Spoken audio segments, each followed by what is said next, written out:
Hello everyone, I am Rahul, your math teacher. बच्चों, आज discuss करते हैं अपना क्वेश्चन नंबर 12।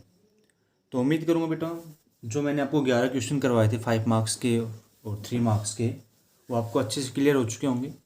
आज डिस्कस करते हैं अपना क्वेश्चन नंबर 12। क्या कहते हैं कि construct a tangent to a circle of radius 4 centimetre from a point on concentric circle of radius 6 centimetre and measure of its length. देखिए, कहते हैं कि आपको एक जनरल तरीका बता देता हूँ मैं कि बेटा आपके पास एक सर्कल है, ठीक है। उसकी जो रेडियस है वो कितनी आपके पास 4 सेंटीमीटर है।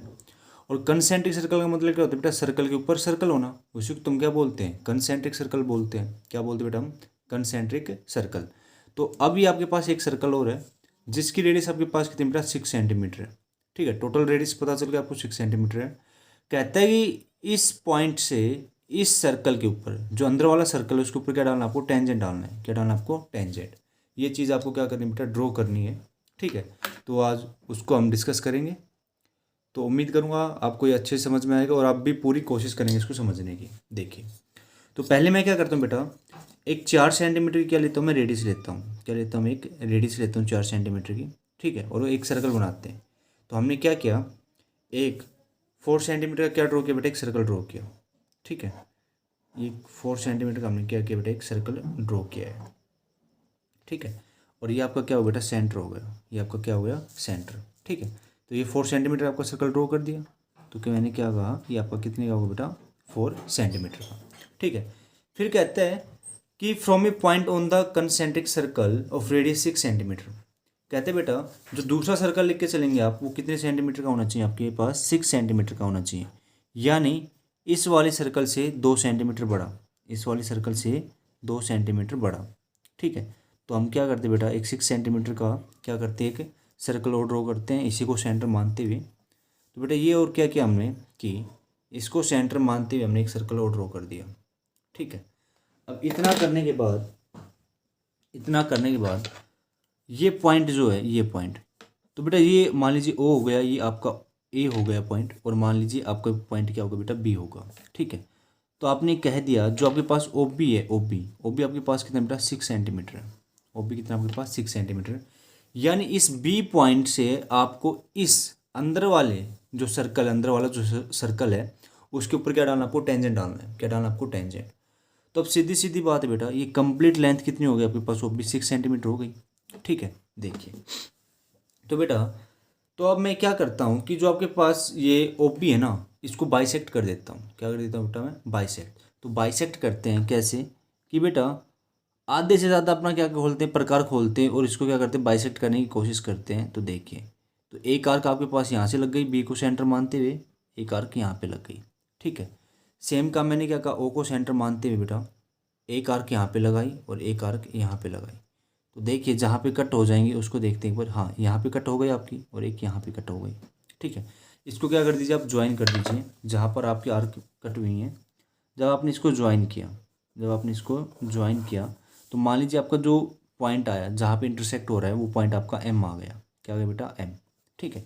अब एम को सेंटर मानते हुए, अब एम को सेंटर मानते हुए एक क्या ड्रॉ कीजिए? आप सर्कल ड्रॉ कीजिए। क्या ड्रॉ कीजिए बेटा? एक सर्कल ड्रॉ कीजिए जो ओ में से भी पास होगा, और जो आपका किस में से पास होगा बेटा? बी में से भी क्या होगा? पास होगा। जो आपका ओ में से भी पास होगा और आपका बेटा बी में से भी पास होगा। तो देखिए, ये हमने क्या किया कि एम को सेंटर मानते हुए एक सर्कल और ड्रॉ कर दिया, एक सर्कल और ड्रॉ कर दिया जो बी में से भी पास हो रहा है, और बेटा जो ओ में से भी क्या हो रहा है? आपका पास हो रहा है, ठीक है।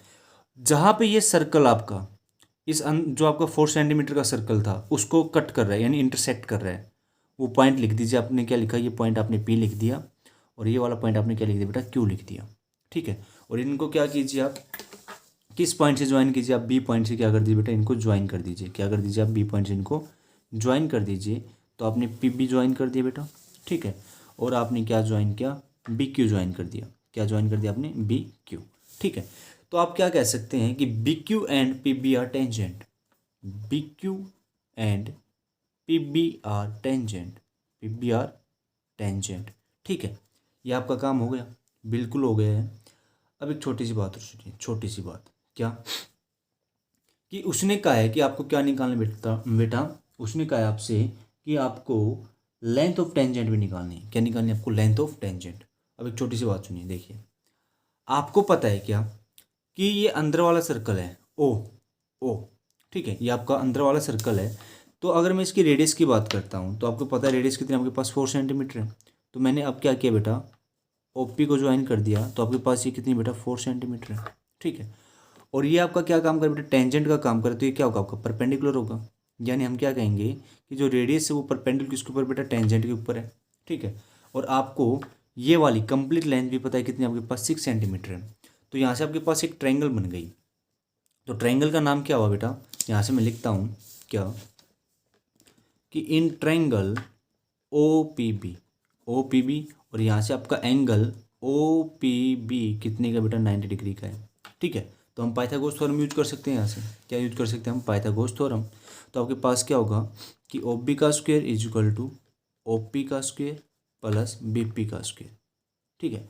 ओ बी आपको पता है कंप्लीट कितनी बेटा आपके पास 6 है, कितनी आपके पास 6, देन 6 का स्क्वायर। ओ पी आपको पता है कितना बेटा 4 है, 4 का स्क्वायर प्लस बी पी का स्क्वायर। तो 6 का कितना हो गया बेटा आपके पास 36, 4 का 16 प्लस बी पी का स्क्वायर, ठीक है। तो 36 में से 16 को जब सब्ट्रैक्ट करेंगे तो किसके बराबर हो, बी पी का स्क्वायर। तो यहाँ से आपके पास कितना बनेगा बेटा 20 बन जाएगा, कितना बन जाएगा 20 और बी पी का स्क्वायर। और मुझे क्या चाहिए बेटा, बी पी की वैल्यू चाहिए, क्या चाहिए मुझे, बी पी की। तो यहाँ से क्या कहोगे बेटा square root of 20, square root of 20, ठीक है। और ये आपका क्या चाहिए बेटा सेंटीमीटर, यानी √20 आपका क्या हो जाएगा बेटा, जो बीपी है ना बीपी, वो आपकी क्या आ जाएगी, लेंथ आ जाएगी, ठीक है। चलिए अब इसको और ब्रेक करना चाहते हैं तो ब्रेक कैसे कर सकते हो बेटा, 4 × 5 उसका स्क्वायर रूट, तो 4 का क्या हो जाएगा आपके पास 2 हो जाएगा, यानी 2√5 सेंटीमीटर भी क्या कह सकते हैं हम इसको, कह सकते हैं कि आपके पास किसकी वैल्यू आ गई बेटा, ये बीपी की वैल्यू आ गई, यानी बीपी की लेंथ आ गई। किसकी लेंथ आ गई आपके पास, बीपी की लेंथ आ चुकी है, ठीक है बेटा।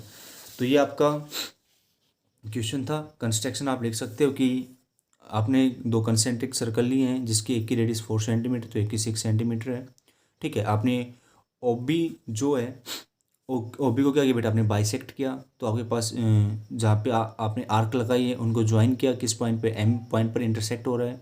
एम से आपने क्या किया, एक सेंटर माना है, सेंटर मानते हुए आपने एक सर्कल ड्रॉ किया है, और वो सर्कल जो स्मॉलर वाला सर्कल था उसको क्या कर रहा है, इंटरसेक्ट कर रहा है। तो वो पॉइंट मेरे क्या हो जाएंगे बेटा, बीपी और बीक्यू क्या हो जाएंगे, मेरे टेंजेंट हो जाएंगे, क्या हो जाएंगे बेटा, मेरे टेंजेंट। तो और बेटा आज इसलिए नोटबुक में इसलिए करवा रहा हूँ क्योंकि एक तो आपका ये भाई कंस्ट्रक्शन का क्वेश्चन था, ठीक है, बोर्ड पे आपका अच्छे से नहीं हो पाता, इसलिए आज नोटबुक की हेल्प ली है।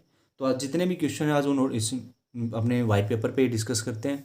चलिए अब बेटा क्वेश्चन नंबर 12 की तरफ का जो और पार्ट है उसकी तरफ बढ़ते हैं और उसको देखते हैं। उम्मीद करूँगा ये वाला क्वेश्चन आपको अच्छे से क्लियर हुआ होगा।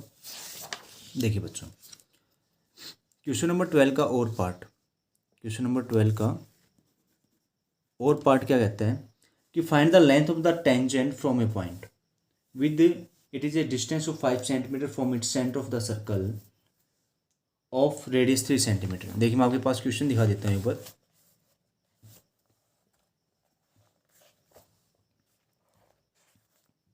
चलो क्वेश्चन लिख ही देते हैं।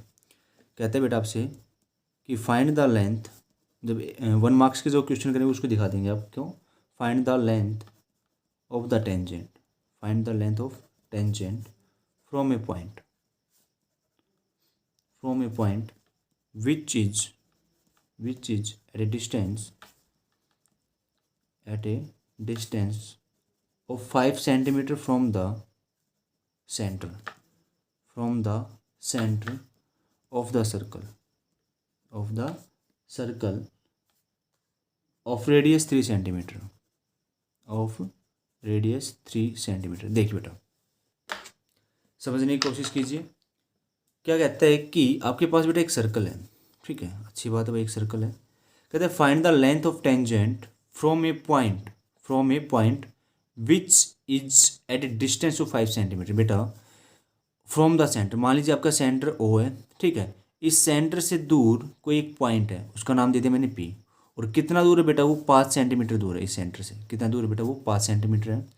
कहता है कि रेडियस ऑफ सर्कल आपके पास पता है कितनी बेटा, आपके पास 3 सेंटीमीटर है। और मैंने क्या कहा, ये ए पॉइंट, और बेटा जो पी ए होगा वो आपका किसका काम करेगा, टेंजेंट का काम करेगा। तो कहता है कि आपको क्या निकालना है, लेंथ ऑफ टेंजेंट निकालना है। और आपको पता है बेटा रेडियस परपेंडिकुलर किसके ऊपर होती है, रेडियस होती है वो परपेंडिकुलर होती है किसके ऊपर बेटा, टेंजेंट के ऊपर परपेंडिकुलर होती है। तो यहाँ से हम क्या कहेंगे, ट्रायंगल पी ए ओ, और एंगल ए कितना बेटा आपका 90 डिग्री का होगा। ठीक है, तो यहाँ से आपके पास लगा दीजिए अपनी पाइथागोरस थ्योरम, क्या होगी, ओ पी का square is equal to O A का स्क्वायर प्लस ए पी का स्क्वायर। तो ओ पी आपको पता है बेटा 5 है, तो 5 का स्क्वायर, ओ ए कितना आपका 3 है, 3 का स्क्वायर प्लस ए पी का स्क्वायर। तो 5 का 25, 3 का 9 प्लस ए पी का स्क्वायर। तो 25 में से 9 को जब सब्ट्रैक्ट करेंगे तो अपने पास क्या है बेटा 16, 16 is equal to A P square. तो ए पी कितना आ जाएगा मेरे पास बेटा 4 सेंटीमीटर। यानी आपके पास जो बेटा लेंथ ऑफ टेंजेंट वो कितनी आ जाएगी आपके पास, 4 सेंटीमीटर आ जाएगी। ठीक है बेटा, बिल्कुल क्लियर हो चुका होगा आपको ये भी। चलिए अब बढ़ते हैं बेटा क्वेश्चन नंबर 13 की तरफ। क्या कहते हैं क्वेश्चन नंबर 13,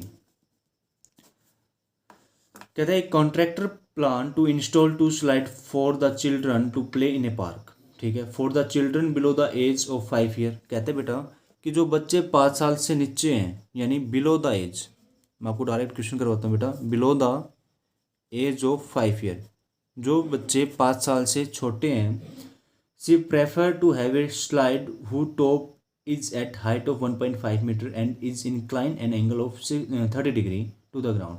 तो बेटा वो स्लाइड यानी फिसलन पट्टी जो होती है, हम छोटे थे तो हम क्या करते थे कि जो गवर्नमेंट स्कूल में होती थी या प्राइवेट स्कूल में होती है बेटा, हम सीढ़ी के ऊपर चढ़ते थे तो फिसल के आते थे ना, यानी एक फिसल स्लाइड लगा रखी है। तो बेटा बिलो द 5 ईयर के जो बच्चे हैं उनके लिए जो स्लाइड है, उस स्लाइड की जो हाइट है मेरे पास वो कितनी है, मेरे पास 1.5 मीटर है। मेरे पास कितनी बेटा 1.5 मीटर, यानी मान लीजिए ए बी मेरी क्या है, स्लाइड है। यहाँ से लिख रहा हूँ मैं, ए बी जो है बेटा वो मेरी क्या एक स्लाइड है।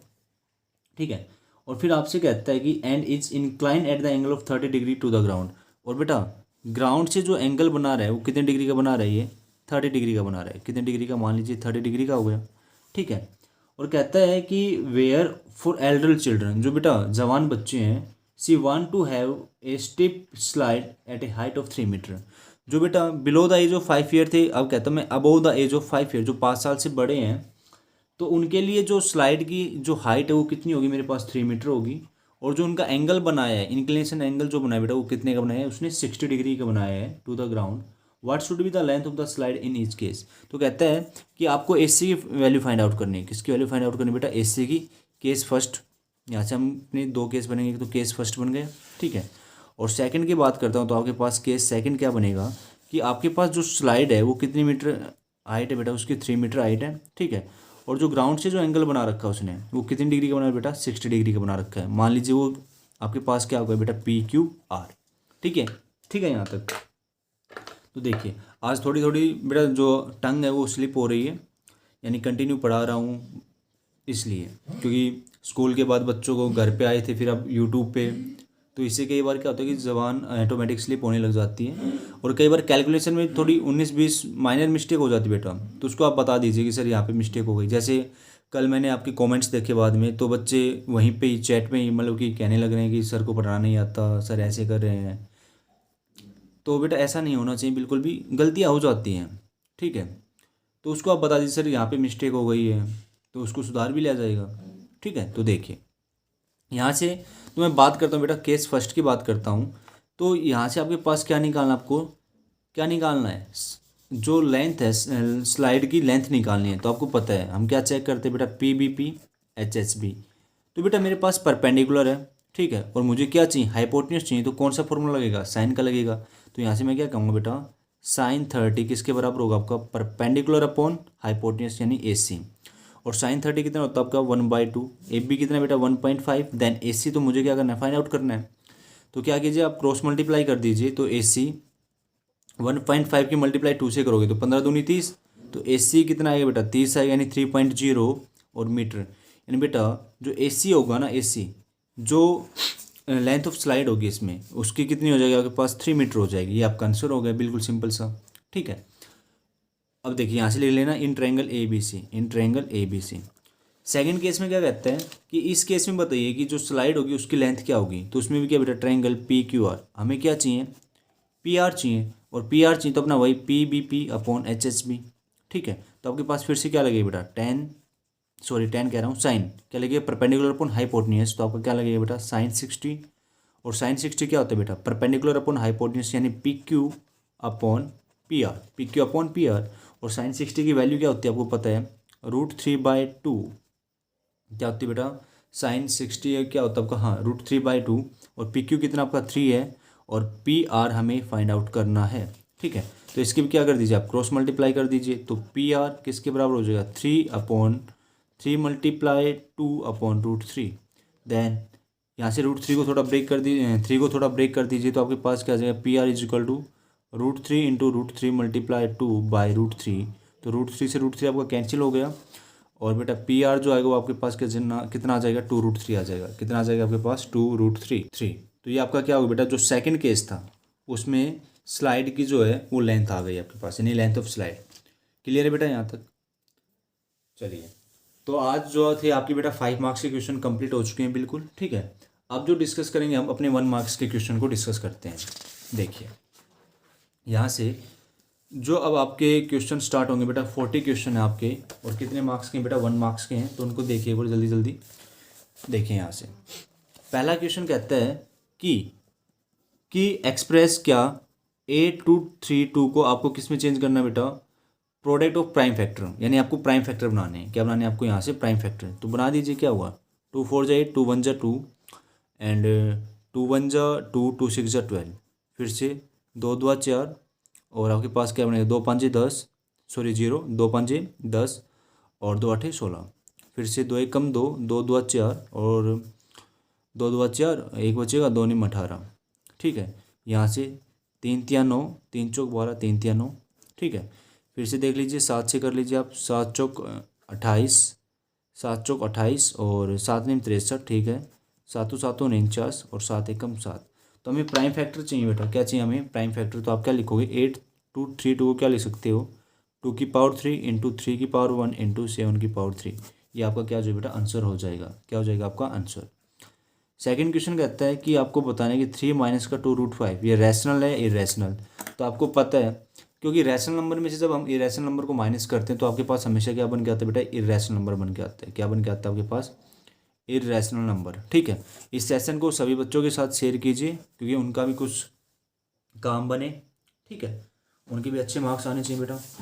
देखिए फिर जो आपका थर्ड क्वेश्चन है बेटा, कहता है कि आपको एलसीएम निकालना है। क्या निकालना है आपको, एलसीएम किस किस का निकालना है बेटा, 6 का, 72 का एंड 120 का। तो निकाल दीजिए। तो 6 72 एंड 120 का एलसीएम निकालना है, तो क्या हो जाएगा, 2 3 6, 2 3 6, 2 6 12 और 2 6 12 यानी 0। फिर से कर दीजिए, 3 1 3 एकम 3, 3 एकम 3, 3 दूनी 6, 3 दूनी 6 नहीं 20 पे गया। फिर से कर दीजिए आप 2 से कर दीजिए, 2 6 12, 10 बचेगा यहाँ से। फिर से कर दीजिए, क्या आएगा आपके पास, 2 3 6, 2 5 10। अब नहीं जाएगा तो क्या कर देना बेटा, एलसीएम किसका निकालना आपको, 6 72 और 120 का।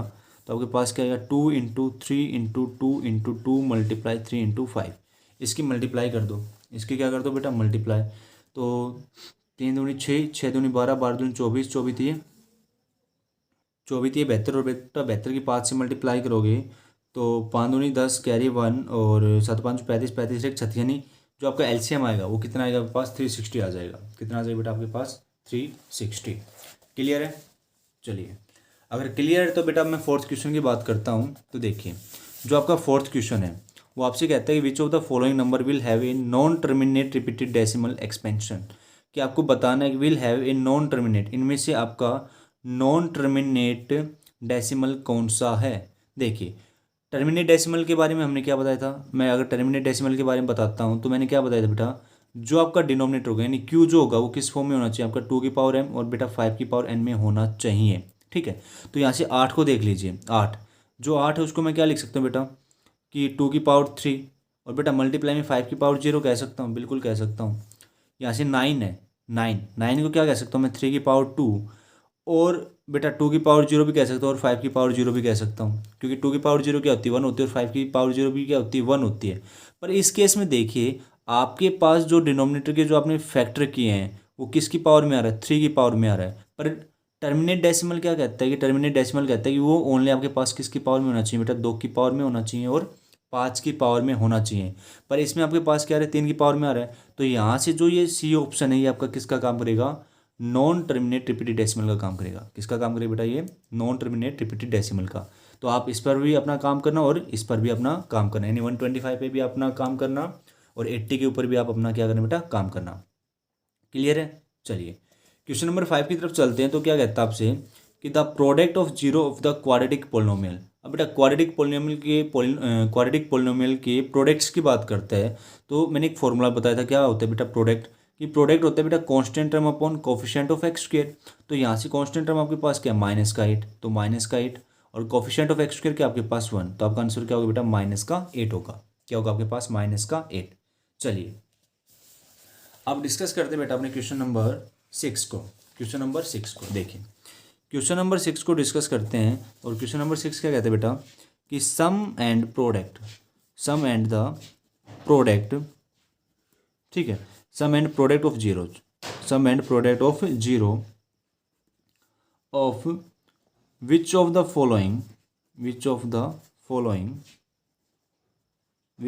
फॉलोइंग क्यूबिक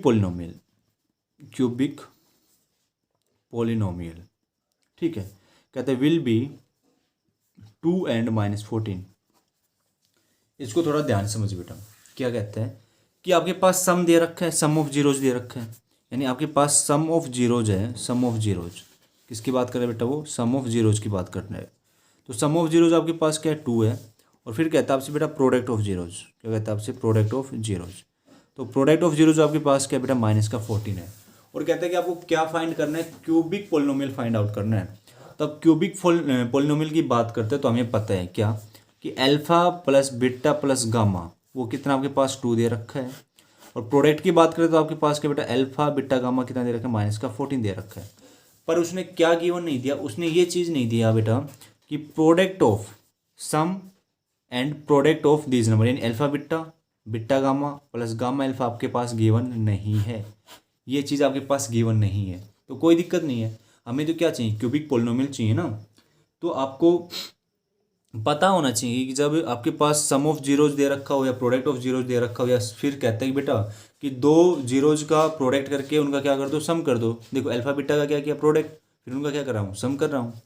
तो वो चीज़ आपके पास गिवन नहीं है। तो आप यहाँ से देखिए क्या कि k into x cube minus alpha plus beta plus gamma into x square plus alpha beta gamma plus gamma alpha into x, और बेटा जी माइनस का अल्फा बीटा गामा। ये आपकी क्या बनेगी बेटा? एक इक्वेशन बन के आएगी। क्या बन के आएगी आपकी? ये एक इक्वेशन बन के आएगी। अब ये इक्वेशन बन के आएगी तो भाई इसको भी तो हम क्या करते हैं? हम सोल्व करते हैं। तो कुछ नहीं करना भाई, आपको बस क्या करना है? वैल्यू पुट करनी है। क्या करना है आपको? अब वैल्यू पुट करनी है। तो देखिए यहाँ से क्या कि आपके पास के किसका काम करता है? आपका कांस्टेंट का काम करता है। तो x cube alpha plus beta plus gamma आपके पास ऑलरेडी है, कितना है? 2 है। तो यहाँ से क्या लिखोगे? 2 इंटू एक्स स्क्वेयर प्लस ये चीज़ तो गिवन ही नहीं है तो क्या हो जाएगा? 0 इंटू एक्स माइनस का अल्फा बीटा गामा कितना आपके पास? माइनस का 14। तो माइनस ऑलरेडी लगाया हुआ है तो माइनस का 14 इक्वल टू 0। तो आपके पास क्या आएगा बेटा? के इंटू एक्स क्यूब माइनस का 2x स्क्वेयर और माइनस माइनस क्या हो जाएगा बेटा? आपका प्लस का 14 इक्वल टू 0। देन के की वैल्यू क्या हो जाएगी? आपके पास 1 हो जाएगी। तो हम क्या कह सकते हैं? एक्स क्यूब माइनस का 2x स्क्वेयर प्लस का 14 इक्वल टू 0। और बेटा ये आपका क्या बन गया? एक क्यूबिक पोलिनोमियल बन चुका है। क्या बन गई? आपका एक क्यूबिक पोलिनोमियल बन चुका है। पर आपके यहाँ पे ऑप्शन गलत दिए हुए हैं, और अगर ऑप्शन गलत हैं तो आपको 1 नंबर तो मिलेगा ही, ठीक है। पर हालांकि आपके बोर्ड के एग्ज़ाम में ऐसा कुछ नहीं होगा, इतनी मैं गारंटी लेता हूँ। अगर वो यहाँ से एक स्टेटमेंट और लिख देता, क्या एक लाइन ही लिखनी थी क्या, कि उसको लिखना था कि सम आपके पास गिवन है, आपके पास प्रोडक्ट ऑफ जीरोज भी गिवन है। पर अगर वो लिख देता क्या कि सम ऑफ द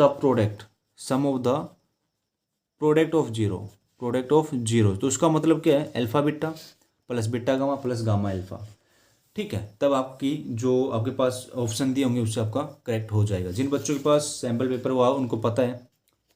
चलिए अब डिस्कस करते बेटा अपना क्वेश्चन नंबर 7।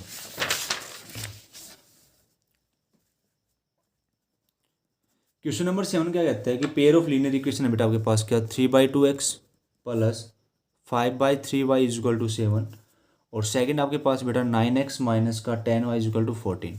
कहता है आपको कंसिस्टेंट बताइए और इनकंसिस्टेंट बताइए। तो मैंने आप लोगों को अच्छे से बताया हुआ है क्या कि A1/A2 नॉट इक्वल B1/B2 होता है, तो आपका वो क्या होता है बेटा, कंसिस्टेंट होता है। क्या होता है वो आपका कंसिस्टेंट होता है।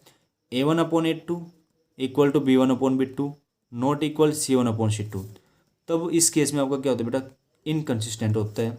अगर मैं कहता हूँ A1/A2 equal to B1/B2 equal to C1/C2, तो इस केस में भी आपका क्या होता है बेटा, कंसिस्टेंट होता है। क्या होता है आपका, कंसिस्टेंट।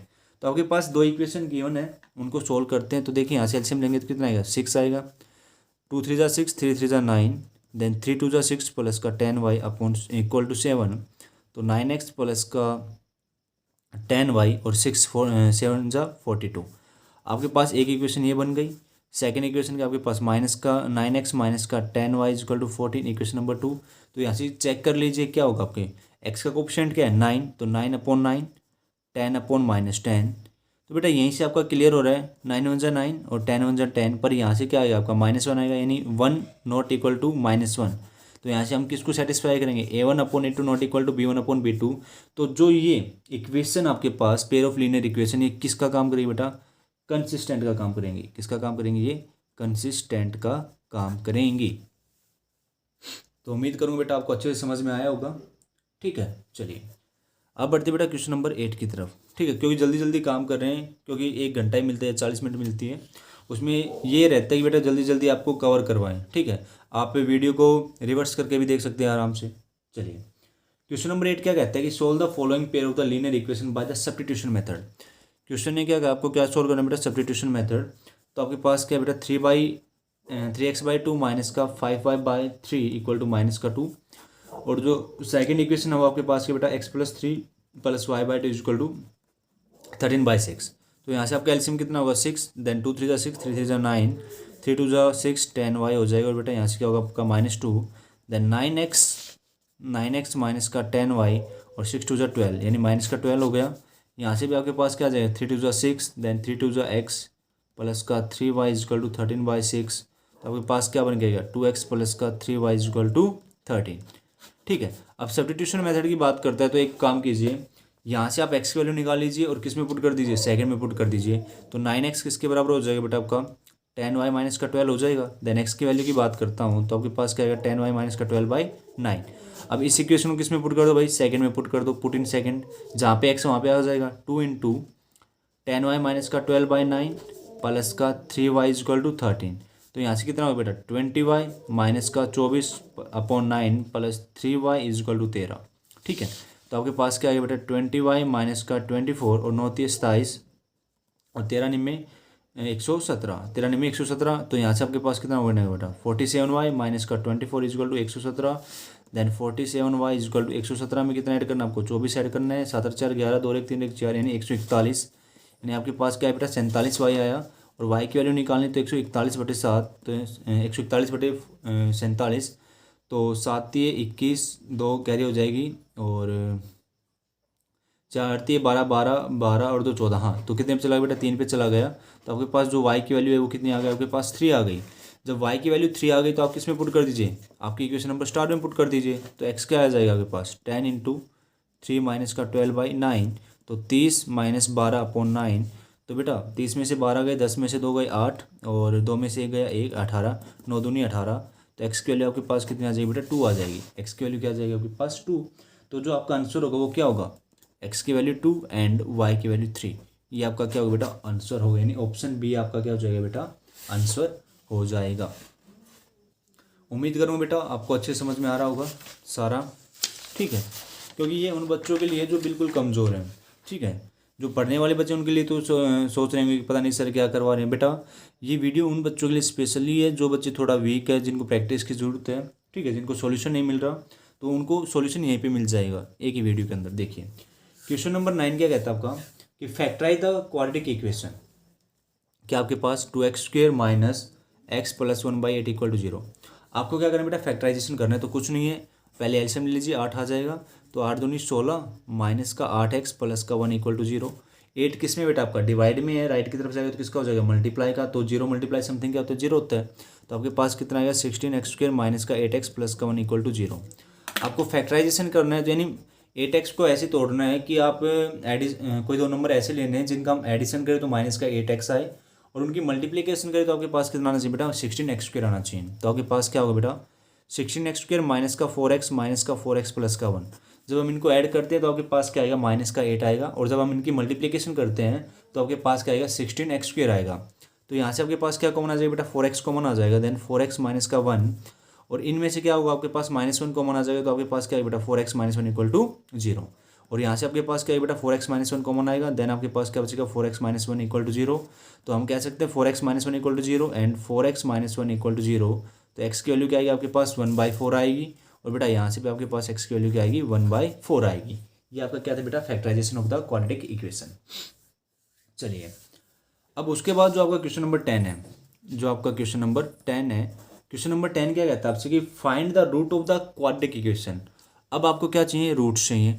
तो कुछ नहीं, रूट्स और जीरो क्या होते हैं, एक ही तो होते हैं। और आप कहते हैं क्या, x² माइनस का 10x प्लस का 21। आपको भाई इसके क्या चाहिए, रूट्स चाहिए, यानी जीरोज चाहिए।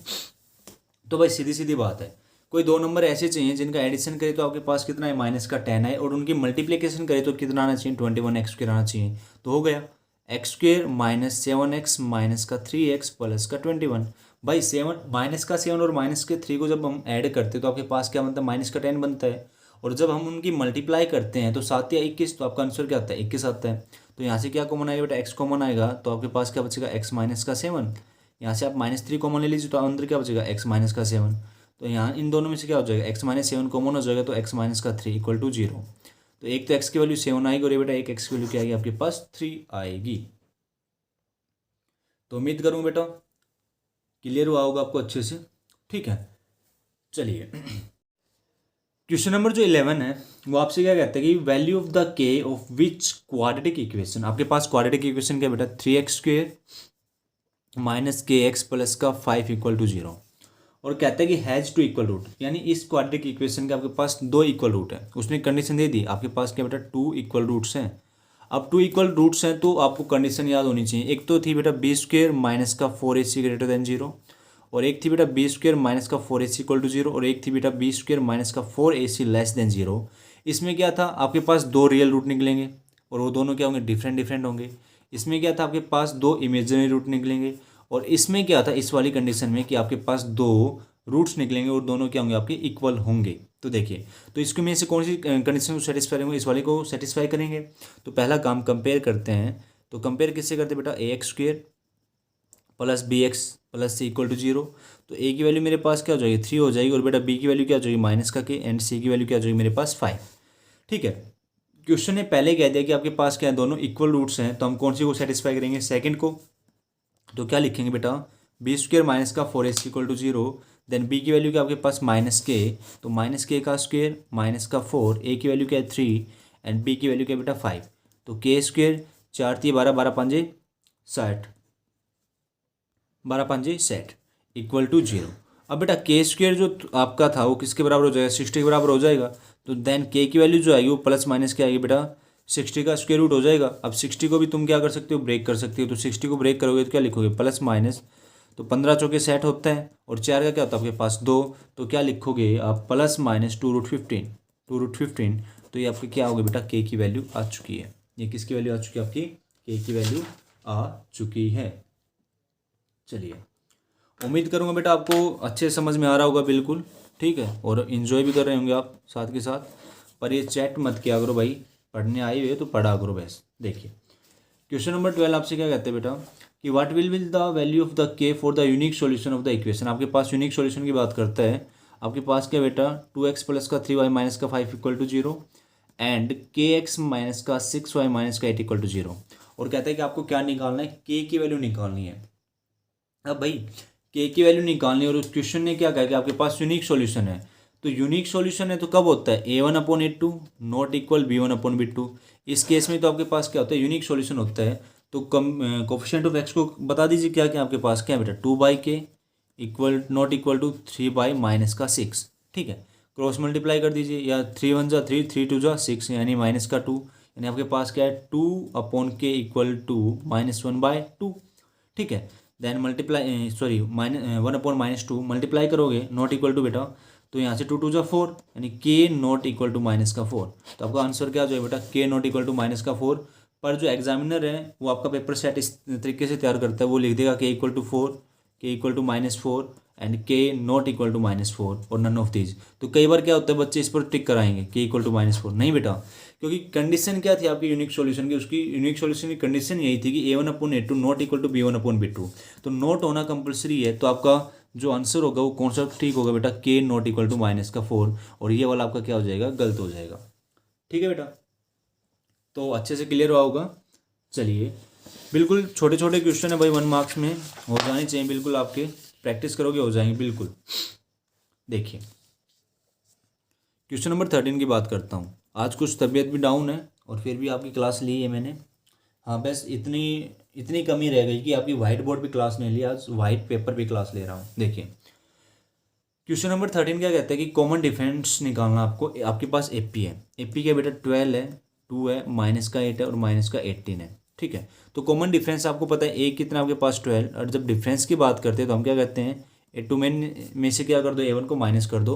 A2 आपके पास 2 है और माइनस क्या करोगे 12, तो आपके पास कितना है बेटा, -10 आएगा। एक बार चेक कर लीजिए कि ये ठीक है। तो फिर अगर मैं दूसरे जो डिफरेंस निकालता हूँ, D2 निकालता हूँ, तो क्या कहोगे, A3 में से क्या माइनस कर दीजिए आप, A2 माइनस कर दीजिए, और A3 के आपके पास -8 देन A2, तो आपके पास फिर से क्या है बेटा, -10। यानी दोनों A2 माइनस A1 किया और A3 माइनस A2 किया, तो भी आपके पास डिफरेंस क्या आ रखा आपका, सेम आ रखा है। तो ये आपकी क्या बेटा, एक AP है। क्लियर है, और आपको कॉमन डिफरेंस भी पता चला, और कॉमन डिफरेंस को किसे डिनोट करते हैं, D से। क्वेश्चन नंबर 14 देखिए, कहता है कि the 10th term of the AP, आपके पास 10th टर्म ऑफ AP निकालनी है। कहता है आपके पास AP जो वो क्या है बेटा, 10.0 और 10.5 है, और एक है 11.0 और 11.5 अप टू सो। कहता है कि आपको 10th टर्म निकालनी है, 10th टर्म, यानी कहने का मतलब ये आपको पता है कितना बेटा 10 है, डेसिमल है, कोई दिक्कत नहीं है। जब डिफरेंस की बात करता हूँ तो 10.5 में से क्या माइनस करोगे, 10 को माइनस करोगे तो आपके पास क्या है बेटा, 0.5 बच के आएगा, 0.5 बच के आएगा डिफरेंस। ठीक है, आपके पास n की वैल्यू दे रखी कितनी है, 10 है। हमें क्या चाहिए, 10th टर्म चाहिए कि 10th टर्म क्या होगी। तो an इजल टू क्या होता है बेटा, a plus n minus 1 into D. तो 10 चाहिए तो a10 को हम क्या लिख सकते हैं, a प्लस 9d लिख सकते हैं, बिल्कुल लिख सकते हैं। a की वैल्यू 10 है 9, और d की वैल्यू कितनी हो जाएगी बेटा 0.5, देन 10 9 5 45, और 0.1 के बाद लग गया, तो आपके पास जो आंसर होगा वो कितना होगा बेटा 14.5 आंसर आ जाएगा। जब आप इसको ऐड करोगे तो आपके पास जो आंसर होगा वो कितना आ जाएगा बेटा, 14.5 आंसर आ जाएगा। क्लियर है, बिल्कुल आराम से क्लियर होगा भाई। अब भी क्लियर नहीं होगा क्या आपका। देखिए अब बढ़ते अपने क्वेश्चन नंबर 15 की तरफ। जितना मेरे अंदर एनर्जी थी मैंने सारी झोंक दी भाई, बिल्कुल। देखिए क्वेश्चन नंबर 15 जो है, कहते हैं what will the sum of the first 100 natural term. कहते हैं बेटा सम की बात करते हैं, sum of first 100 natural number, 100 natural number. तो कोई दिक्कत ही नहीं है भाई, 1 से स्टार्टिंग करो, 2 3 4, और कहाँ तक जाना आपको, 100 तक जाना है। तो देखो जब आपने 1 से काउंटिंग की तो आपके पास n नंबर ऑफ टर्म भी कितनी बेटा, आपके पास 100 है। ठीक है, an भी आपके पास कितना बेटा, 100 है। a आपको पता है फर्स्ट टर्म क्या है, 1 है, और डिफरेंस की बात करें तो भी आपके पास कितना है, 1 है। मुझे सम चाहिए यानी SN, मैं शॉर्टकट वाला फॉर्मूला लगा रहा हूँ क्या, n/2 a प्लस an, यानी S 100, यानी 100 1 से लेकर 100 तक जितनी टर्म उनका क्या चाहिए मेरे को, सम चाहिए। तो हम क्या लिखेंगे, 100/2, a की वैल्यू पता है क्या है 1, और an कितना आपके पास बेटा 100 है।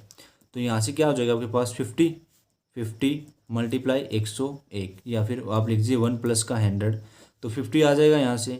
और बेटा यहाँ से आपके पास कितना हो जाएगा, 5000 हो जाएगा। कितना हो जाएगा आपके पास, 5000। तो जब आप इसको ऐड करोगे तो आपका आंसर क्या आएगा बेटा, 5050। क्या आएगा आपके पास, 5050, यानी 1 से लेकर 100 तक की संख्याओं का जो सम है, और वो भी नेचुरल नंबर का, वो कितना होगा बेटा आपके पास, 5050। कितना होगा आपके पास, 5050। क्लियर। चलिए बढ़ते हैं क्वेश्चन नंबर 16 की तरफ।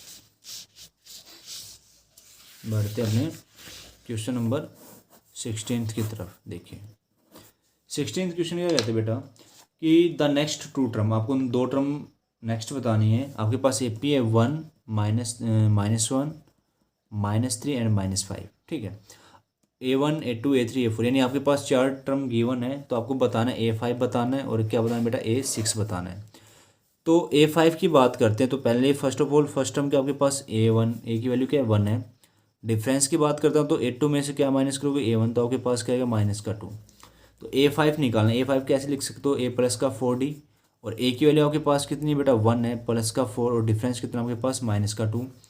तो 1 4 दूनी 8, यानी आपके पास जो A5 आएगा यानी फिफ्थ जो टर्म आएगी, अब नेक्स्ट जो फिफ्थ टर्म आएगी वो आपके पास क्या आएगी, एक तो -7 आएगी, ठीक है। और फिर कहता है आपको A6 भी निकालना, तो आप क्या लिखोगे A प्लस का 5D, A की वैल्यू 1 प्लस 5D की वैल्यू कितनी है -2, देन 1 प्लस 5 2 जा 10 -10। तो जो नेक्स्ट टर्म होगी आपकी वो कितनी होगी बेटा -9 होगी। कितनी होगी आपकी -9। ये सिंपल सा क्वेश्चन था। चलिए अब क्वेश्चन नंबर जो 17 है वो क्या कहता है आपसे कि आपने 6 चैप्टर अगर अच्छे से पढ़ा है, मैंने वीडियो डाल रखी है, तो कहता है कि ऑल बेटा bracket triangle are similar, all triangles are similar. बेटा कौन सी ट्रायंगल सिमिलर होती हैं, तो बेटा जो इक्विलेटरल ट्रायंगल होते हैं, जो इक्विलेटरल ट्रायंगल होती हैं वो सारी की सारी क्या होती है आपकी सिमिलर होती हैं। क्या होती है बेटा आपकी सिमिलर होती हैं, ठीक है। चलिए क्वेश्चन नंबर 18 की तरफ चलते हैं। कहते हैं कि side of a triangle are given below, determine which of them is a right triangle. कहता है आपके पास साइड बेटा एक 5 है, एक 12, एक 16 है, ठीक है, और एक आपके पास है 8 है, एक 15, एक 17 है। कहते हैं इनमें से कौन सी राइट ट्रायंगल बना है एक ही। तो बेटा सीधी सी बात है, सबसे हाईएस्ट उठा लो, क्या आपके पास 16 है, ठीक है, हाईएस्ट 16 है, यानी जो 16 का स्क्वायर होगा वो किसके बराबर होना चाहिए बेटा 5 का स्क्वायर प्लस 12 का स्क्वायर। यानी मान लीजिए एक साइड है, ठीक है, ट्रायंगल राइट एंगल ट्रायंगल है नहीं, हम लेके चल रहे हैं और देखते हैं बेटा ये 5 ये 12 है, और इनका जो स्क्वायर करके इनका सम अप करूँगा तो किसके बराबर होना चाहिए 16 का स्क्वायर के बराबर होना चाहिए। तो आप बता सकते हो क्या होगी बेटा राइट एंगल ट्रायंगल, अदरवाइज ये नहीं होगी। सेम इसके साथ काम कर लो, सबसे हाइएस्ट क्या आपके पास 17 का स्क्वायर, और आप क्या कहोगे 8 का स्क्वायर प्लस 15 का स्क्वायर। तो इसका कमेंट आप बताएंगे, मैं नहीं बताऊंगा, मैंने ऑप्शन दे दिया है कि ऐसे चेक कीजिए, इसका स्क्वायर ओपन कीजिए, अगर लेफ्ट और राइट आपकी इक्वल आ जाती हैं तो राइट ट्रायंगल है, अदरवाइज नहीं तो ये राइट एंगल ट्रायंगल नहीं है। अगर इसमें आ जाता है इक्वल तो आपका ये भी क्या हो जाएगा राइट एंगल ट्रायंगल, अदरवाइज ये भी नहीं होगा, ठीक है। तो ये क्वेश्चन मैं आप पर छोड़ता हूँ, आप ट्राई कीजिएगा अच्छे से बिल्कुल। चलिए अब क्वेश्चन नंबर 19 की तरफ बढ़ते हैं, और वो क्या कहते हैं उसको भी एक बार देख लेते हैं भाई, ठीक है। देख बेटा, तो अभी मैं डायरेक्ट क्वेश्चन को लेके आता हूँ के सामने। देखिए बेटा क्वेश्चन नंबर जो 19 है, कहता है कि given triangle are the similar. भाई ये दोनों ट्रायंगल आपके क्या है सिमिलर है। विच सिमिलरिटी क्राइटेरिया, भाई कौन से सिमिलरिटी ऑफ क्राइटेरिया से, एंगल एंगल क्राइटेरिया से है, या साइड एंगल साइड से, या साइड साइड क्राइटेरिया से है। तो अब सीधी सी बात है, अगर मैं 60 डिग्री दे रखा है, इसके कॉरेस्पॉन्डिंग ये कौन सा एंगल है 60 डिग्री, तो 60 एंगल हो गया, 80 एंगल हो गया, और बेटा 40 एंगल हो गया। तो मैं क्या कह सकता हूँ बाय एंगल एंगल क्राइटेरिया से ट्रायंगल ABC सिमिलर बेटा triangle PQRK, triangle PQRK। Clear बेटा यहाँ से। चलिए अगर यहाँ तक क्लियर है तो क्वेश्चन नंबर 20 क्या कहता है आपसे, देखिए कहता है कि if tangent P and PB from a point P to a circle with centre O। देखिए मैं यहाँ से कर रहा हूँ बेटा कि P and PB from a point P, आपके पास कोई पॉइंट P है और ये टेंजेंट आपने बना दी बेटा, एक टेंजेंट A बनाया, PA बनाया, और एक क्या बनाया PB। कहते हैं कि to a circle with centre O are incline to each other at the angle of 60 degree. और बेटा ये एंगल जो बन रहा है कितने का बन रहा है आपका 60 डिग्री का बन रहा है, और आपसे कहता है कि आपको क्या निकालना है एंगल POA निकालो। क्या निकालो आप एंगल POA। तो एक फॉर्मूला एक थ्योरम होती है क्या कि जब भी हम एक्सटर्नल पॉइंट से सेंटर को ज्वाइन करते हैं तो जो ये एंगल बना हुआ है ये क्या हो जाता है बेटा बाइसेक्ट हो जाता है। ये कंप्लीट 60 का था तो अब कितने का हो जाएगा आपका 30 का हो जाएगा। कितने का हो जाएगा आपका 30 का। तो मैं एक बार वाइट पेपर पे करवाता हूँ आपको, ठीक है। क्या बताया मैंने कि अगर आपके पास एक सर्कल है, ठीक है, और ये आपका क्या है बेटा एक्सटर्नल पॉइंट है P, और आपने सेंटर को ज्वाइन किया है, तो हमेशा याद रखना ये एंगल क्या हो जाएंगे आपके बाइसेक्ट हो जाएंगे। अगर ये 60 का तो ये कितने का बनेगा बेटा 30 का बनेगा। और सेम यहाँ पे ये वाला, और ये आपका कितने का बेटा 90 का है। तो 90 में 30 ऐड करो 120। और आपको पता है ट्रायंगल, एक ट्रायंगल में सम एंगल का सम कितना होता है बेटा 180 होता है। तो 90 और 30 120 हो गया, तो 180 में से 120 को घटा दो, तो जो ये वाला एंगल होगा ये आपका कितने डिग्री का बनेगा बेटा 60 डिग्री का बनेगा। और उसने यही पूछा है कि आपको क्या बताना है एंगल POA, एंगल POA, और वो आपका कितने बेटा 60 डिग्री का है। क्लियर है यहाँ तक? बिल्कुल होगा भाई, आज 4 शीट बढ़ चुके हैं हम। चलिए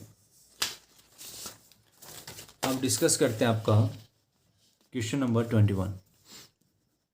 क्वेश्चन नंबर 21, अभी तो आधे क्वेश्चन सोल्व किए हैं भाई, 40 मार्क्स के बच रहे हैं काफ़ी।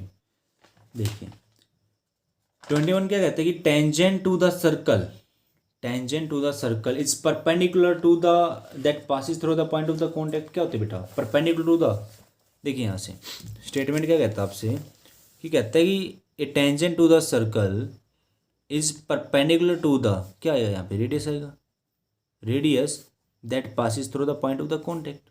सिंपल। चलिए अब कहते हैं बेटा क्वेश्चन नंबर 22 देखिए यहाँ से ही, ठीक है।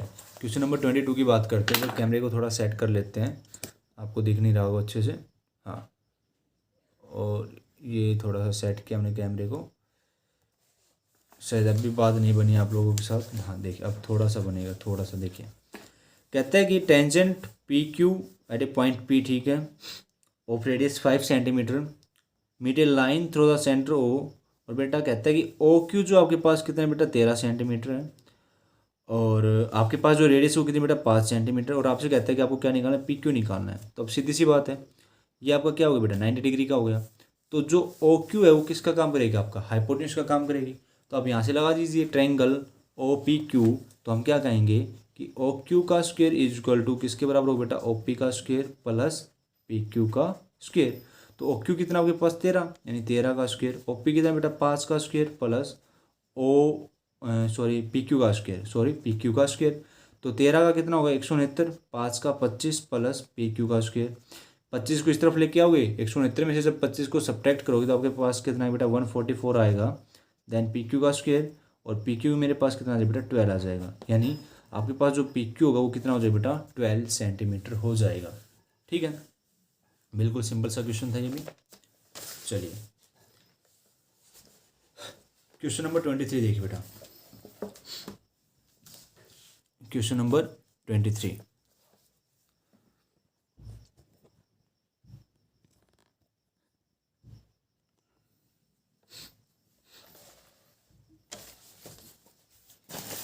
क्वेश्चन नंबर 23 है, वो आपसे क्या कहता है कि जो पी क्यू है वो पैरेलल आपका किसके बेटा? बी सी के। ठीक है, तो कुछ आपकी इस तरीके से क्या एक फिगर गिवन है, ठीक है। ये आपका ए है, ये आपका बी है, ये आपका सी है, और ये आपकी जो साइड है वो बेटा पी क्यू, यानी पी क्यू पैरेलल है बी सी के। और उसने कहा कि जो ए पी वो आपके पास 1.5 है, पी बी जो आपका वो 3 है, और बेटा जो ए क्यू आपका 1.3 है। और आपको क्या फाइंड करना है? क्या उसी फाइंड करना है। क्या फाइंड करना है आपको? क्या उसी। तो कोई दिक्कत नहीं, बीपीटी थ्योरम लगाइए। बीपीटी थ्योरम क्या कहती है? साइड्स का रेशियो, यानी A P upon P B equal to किसके बराबर होगा? A Q upon Q C. तो ए पी पता आपको कितना है बेटा? 1.5, पी बी पता है 3 है, ए क्यू पता है 1/3 है, और क्यू सी पता है। क्रॉस मल्टीप्लाई कीजिए, तो 1.5 मल्टीप्लाई क्या होगा? Q C is equal to 1.3 multiply 3। Then Q C की वैल्यू आपको चाहिए, किसकी वैल्यू चाहिए बेटा? क्यू सी की। तो 1.3 मल्टीप्लाई 3 और 1.5, तो डेसिमल से डेसिमल कैंसिल हो जाएगा, और 3 पंजे 15, यानी 1.3/5, 1.3/5 आपकी किसकी वैल्यू आ जाएगी बेटा? क्यू सी, यानी 13/50 भी कह सकते हो।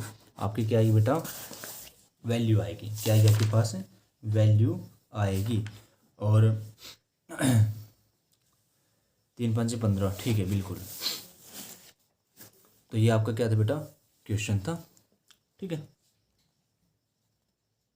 दे बेटा यहाँ से एक डेसिमल से डेसिमल यहाँ पे कैंसिल कर दिया था, तो आपके पास 13/5 बचेगा। क्या बचेगा आपके पास? 13/5। तो यहाँ से क्या हो जाएगा बेटा? 5 दूनी 10, और 3 बचेगा, और 5 छंग 30, यानी जो क्यूसी होगा आपके पास वो कितना होगा? 2.6 सेंटीमीटर। कितना होगा बेटा आपके पास? 2.6 सेंटीमीटर। ठीक है, चलिए क्वेश्चन नंबर 24। क्वेश्चन नंबर 24 देखिए।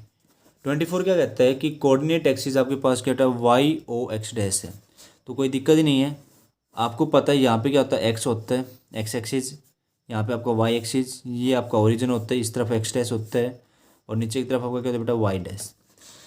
तो क्वेश्चन ने क्या कहा है कि वाई ओ एक्स डैश कौन से क्वाड्रेंट में लाई कर रहे हैं? तो ये आपका फर्स्ट क्वाड्रेंट है, ये आपका सेकंड है, ये आपका थर्ड है, ये आपका फोर्थ है।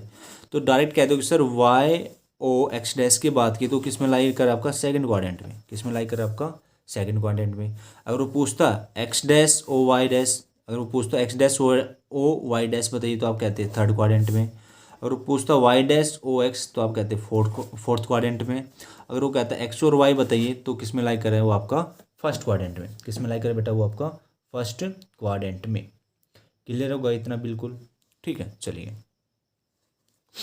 अब बात करते हैं क्वेश्चन नंबर 25 की। तो बेटा क्वेश्चन नंबर 25 आपसे क्या कहता है कि आपके पास कोस थीटा गिवन है। कोस थीटा आपके पास कितना बेटा 12/13, और आपसे कहता है कि आपको साइन थीटा चाहिए। क्या चाहिए बेटा आपको साइन थीटा, ठीक है। तो आप फिगर से ही कर लीजिए, बिल्कुल सिंपल रहेगा। देखिए ये मान लीजिए आपका एंगल क्या है, थीटा हो गया, ठीक है। अब कोस की बारी करते हैं, कोस की बात करते हैं तो P B P upon H S B. तो कोस क्या होता है बेटा बेस अपॉन हाइपोटेन्यूस। तो ये आपका क्या होगा बेस, और ये आपका क्या होगा बेटा हाइपोटेन्यूस होगा, ठीक है।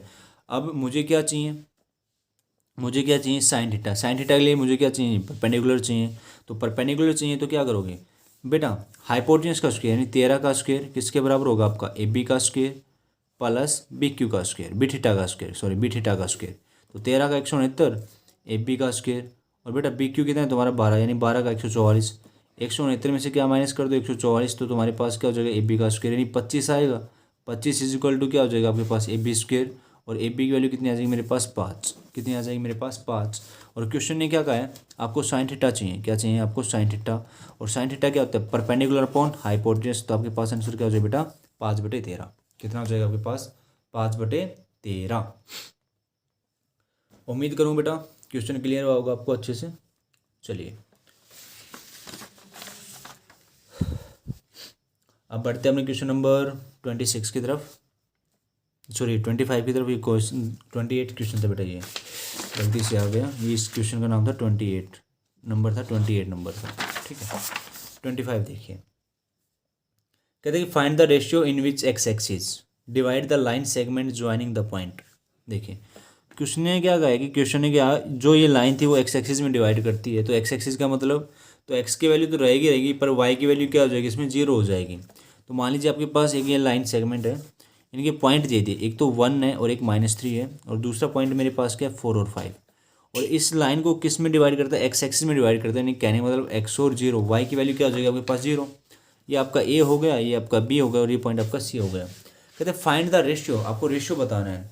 तो जब भी आपसे रेशियो की बात करें तो हमेशा किस में तोड़ लीजिए, आपके रेशियो 1 में तोड़ लीजिए, और यहाँ से आपका सेक्शन फॉर्मूला यूज होगा। क्या होगा आपके वहाँ यहाँ से सेक्शन फॉर्मूला यूज होगा। और सेक्शन फॉर्मूला क्या कहते हैं, एक्सटर्नली और इंटरनली का अलग अलग होता है। तो देखिए यहाँ से तो सेक्शन फॉर्मूला बेटा m1x2 plus m2y1 upon m1 plus m2, और सेकंड होता है बेटा m1y2 plus m2y1 upon m1 plus m2। ये आपका क्या होता है सेक्शन फॉर्मूला होता है। तो इसको अप्लाई करते हैं। तो m1 की जगह आपका काम कौन कर रहा है k, और m2 की जगह काम कौन कर रहा है 1। जब भी आपसे रेशियो की बात करते हैं तो बिना देखे आँख बंद किए आपके रेशियो 1 में इसको क्या कर दीजिए ब्रेक कर दीजिए, आपका काम हो जाएगा। तो चलिए, और फिर आपसे रेशियो भी तो निकलवा रहे हैं, देखिए यहाँ से। और अगर मैं कहूँ बेटा एक्स की वैल्यू निकाल तो आप एक्स की वैल्यू भी निकाल सकते हो। तो देखो यहाँ से मैं बात करता हूँ बेटा कोऑर्डिनेट ऑफ पी। किसकी बात करते हैं कोऑर्डिनेट ऑफ पी, नहीं कोऑर्डिनेट ऑफ सी। तो एक्स है और एक 0 है, तो इक्वल टू, तो आपके पास क्या होगा बेटा m1x2, ये x1 का काम करे, ये y1 का काम करे, ये x2 का काम करे, और ये y2 का। तो m1x2 तो आपके पास क्या आ जाएगा 4k, m2x1 यहाँ पे क्या आएगा आपका m2x1। तो m2x1 करोगे तो m2 की मल्टीप्लाई किससे करोगे 1 से, और m2 की जगह क्या आपके पास 1, तो बेटा प्लस का 1 upon k plus 1 m1 plus m2 comma. फिर बात करता है m1y2, y2 आपके पास कितना है 5, और m1 कितना आपके पास k, तो 5k हो जाएगा। क्या हो जाएगा आपके पास 5k। और फिर बात करता है m2y1, तो माइनस का 3 और बेटा फिर से k प्लस 1। क्लियर है। अब मैं क्या करता हूँ बेटा जो y वाला है ना, y वाला पोर्शन यानी जो y की वैल्यू उसको कंपेयर कर दो। तो 0 किसके बराबर होगा बेटा 5k माइनस का 3 इक्वल टू k प्लस 1, ठीक है। अब ये डिवाइड में इस तरफ जाएगा तो किसका हो जाएगा मल्टीप्लाई का तो 0 आएगा। तो आपके पास क्या आएगा बेटा 5k माइनस का 3 equal to 0, then 5k equal to क्या हो जाएगा आपके पास 3 हो जाएगा। 5k क्या हो जाएगा आपके पास 3 हो जाएगा, और k क्या होगा आपके पास 3/5। तो हम कह सकते हैं कि जो ये ए बी लाइन सेगमेंट वो किस रेशियो में टूटी बेटा, 3/5:1, और 5 उस तरफ जाएगा तो मल्टीप्लाई का हो जाएगा, यानी 3:5। तो आपका आंसर क्या होगा, किस रेशियो में तोड़ा बेटा मैंने इसको तोड़ा मैंने 3:5 में। किस में तोड़ा है मैंने इसको, 3:5 में। ये आपका क्या है बेटा, आंसर है। ठीक है, चलिए अगर वो कहता है कि एक्स की वैल्यू निकालो तो कोई बड़ी बात नहीं है, जहाँ पे के है वहाँ पे के क्या रख दो आप, के 3/5 रख दो। जहाँ पर आपका के है वहाँ पे क्या रख दोगे आप, 3/5, और आपकी एक्स की वैल्यू भी क्या हो जाएगी बेटा, निकल आएगी। चलिए क्वेश्चन नंबर 26 देखते हैं। सेम वैसा ही है, इसकी आप खुद ट्राई करेंगे प्रैक्टिस, ठीक है, खुद प्रैक्टिस करेंगे। क्वेश्चन नंबर 26 कहते हैं कि find the coordinate of A point which divide the line segment. बेटा आपके पास क्या है, लाइन सेगमेंट है, और लाइन सेगमेंट के जो पॉइंट हैं वो आपके पास है -3 है, और एक -4 है, और एक है आपका -8 और 7। कहता है कि वो इसको किस रेशियो में तोड़ता है बेटा, वो तोड़ता है इसको 7:5 में। कहता है कि आपको इसके पॉइंट निकालने हैं, यानी आपको ये एक्स और वाई की वैल्यू निकालनी है। तो कोई बात नहीं है भाई, सेम फॉर्मूला लगा दो ना, कि यहाँ से क्या लिखता हूँ मैं, कोऑर्डिनेट ऑफ सी। जल्दी जल्दी आप लोग भी सोल्व कीजिए। तो फॉर्मूला क्या होगा, m1x2 + m2x1 + m1 + m2, और फिर m1y2 + m2y1 m1 + m2। जो 25 क्वेश्चन में सोल्व किया था वही करना है। तो m1 की मल्टीप्लाई किससे करोगे बेटा, -8 से करोगे, तो 8 × 7 = 56, यानी -56 हो जाएगा, 5 × 15, और यहाँ से आपके पास क्या होगा, 7 + 5, फिर m1 की मल्टीप्लाई, ये आपका m1 है, ये आपका क्या है, m2 है, और ये आपका x1 y1, ये आपका x2 है, और बेटा ये y2 है। m1 की मल्टीप्लाई किससे करोगे, y2 से, तो 7 × 7 = 49, और m2 की मल्टीप्लाई किससे करोगे, y1 से, तो 5 × 20 अपॉन 7 + 5। तो देखो भाई, 6 × 5 = 11, 5 × 1 = 6 × 1 = 7, और 7 × 5 = 12, -71/12, और यहाँ से 49 में से 20 घटाओगे तो 29/12। ये आपके क्या आएंगे बेटा, कोऑर्डिनेट आएंगे एक्स और वाई के, क्या आएंगे आपके पास, ये कोऑर्डिनेट आएंगे। क्लियर है यहाँ तक? चलिए अगर यहाँ तक क्लियर है तो मैं आपको एक क्वेश्चन देता हूँ, आप उसको खुद ट्राई कीजिएगा, ठीक है। क्वेश्चन नंबर आपका 27 है। आज हम 28 तक कर चुके हैं, हाँ 28 तक कर चुके हैं। देखिए क्वेश्चन नंबर 27 कहता है बेटा कि आपके पास find the point on the Y axis, ठीक है। चलो ये मैं आपको देता हूँ, आप खुद ट्राई करना। आपके पास पॉइंट है ए और बी, ठीक है। ए पॉइंट आपके पास बेटा -5 और -2, और बी पॉइंट आपके पास 3 और 2। कहता है कि जो वाई है, एक कोई पॉइंट है वो वाई एक्सिस पे है, तो वाई एक्सिस का मतलब क्या बेटा, एक्स की वैल्यू 0 और वाई की कुछ ना कुछ वैल्यू होगी। ये इक्वी डिस्टेंस है, ये क्या बेटा, इक्वी डिस्टेंस है। आपको क्या निकालना है, पॉइंट निकालना है। क्या निकालना है आपको, पॉइंट, ठीक है। तो ये क्वेश्चन आपका रहेगा। तो उम्मीद करता हूँ आज की जो क्लास हुई है आपको अच्छी लगी होगी, आपको समझ में भी आया होगा। और बेटा जमकर प्रैक्टिस करो, ठीक है। जमकर प्रैक्टिस करोगे, आपके ये 15-20 दिन है, इसमें अच्छे से खींच कर काम करो अपना, ठीक है। जितनी जल्द अच्छी प्रैक्टिस करोगे उतने अच्छे मार्क्स आएंगे। और भाई इस टाइम में अगर आपकी प्रैक्टिस ढीली हो गई तो मार्क्स भी आपके क्या हो जाएंगे, गड़बड़ा जाएंगे भाई। फिर आपसे टीचर भी कहेंगे कि भाई आपके मार्क्स क्यों नहीं है, आपके पेरेंट्स भी कहेंगे, ठीक है। और मैथ में तो बेटा 100 में से 100 आ जाते हैं, बिल्कुल आराम से आते हैं, ठीक है। तो जैसे मैं फ्लो में कैलकुलेशन थोड़ी बहुत मिस्टेक कर देता हूँ, तो आपको ये कैलकुलेशन भी मिस्टेक नहीं करनी है। तो कल आप लोगों के कमेंट देखे थे मैंने, बड़े अभद्र तरीके से बातें हो रही थी भाई आप लोगों की। तो उम्मीद करूँगा बेटा आज कुछ ऐसा नहीं किया होगा आप लोगों ने, ठीक है। तो मिलते हैं अपनी नेक्स्ट वीडियो में। जो बाकी के जो क्वेश्चन बचे हैं 1 मार्क्स के, उनको कंप्लीट करेंगे, और अपना जो नेक्स्ट मॉक टेस्ट है उसको भी प्रैक्टिस करेंगे। Thank you.